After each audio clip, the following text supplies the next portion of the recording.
Hello बच्चों, let's read the question and the question says which crop is generally grown between cultivation of two cereal crops to restore the fertility of soil। तो हमसे क्या पूछा गया है? हमसे पूछा गया है कि ऐसा कौन सा क्रॉप है जो जनरली दो सीरियल क्रॉप्स के बीच मतलब उनके कल्टीवेशन के बीच में ग्रो किया जाता है।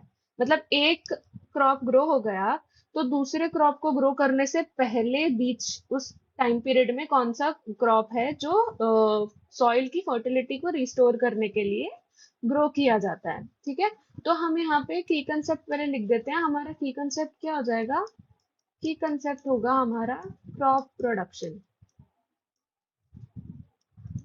अब हम थोड़ा क्वेश्चन के ऊपर ध्यान देते हैं। अब हमारे क्वेश्चन में क्या दिया गया है कि अगर ये ए सीरियल क्रॉप है, इसका हार्वेस्टिंग हो चुका है, अब उस लैंड पे बी वाले बी सीरियल क्रॉप को ग्रो करने से पहले ऐसा कौन सा क्रॉप है जो यहाँ पे ग्रो किया जाता है? ठीक है, ताकि हमारा जो सॉइल फर्टिलिटी है वो रिस्टोर हो जाए। तो for restoring restoring the soil fertility हमें क्या प्रोवाइड करना होता है? सॉइल को हमें सॉइल को न्यूट्रिएंट्स प्रोवाइड करने होते हैं।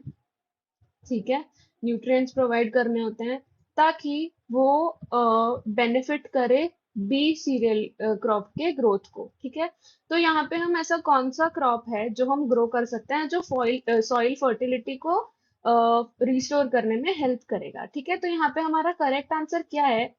हमारा करेक्ट आंसर है लेग्यूमिनस। हमारा सही आंसर है लेग्यूमिनस क्रॉप्स। ठीक है, अब लेग्यूमिनस क्रॉप्स कौन से हो जाते हैं? कौन से? पल्सेस हो जाएंगे और हो जाएंगे बीन्स। अब हम लेग्यूमिनस क्रॉप्स को क्यों करते हैं ग्रो? क्योंकि जो लेग्यूमिनस क्रॉप्स होते हैं उनकी जो रूट्स होती है वो होते हैं एक रिलेशनशिप में, सिम्बायोटिक रिलेशनशिप में with what? With with nitrogen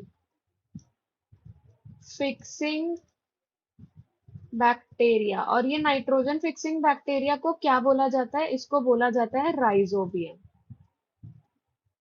ठीक है, तो ये जो राइजोबियम है ये नाइट्रोजन को फिक्स करता है और सॉइल में न्यूट्रिएंट प्रोवाइड करता है। ठीक है, तो इसलिए हमारा आंसर क्या हो जाएगा? हमारा आंसर हो जाएगा leguminous crops are generally grown between cultivation of two cereal crops to restore the fertility of soil. Okay, so hope you have understood it well. Best of luck. Thank you.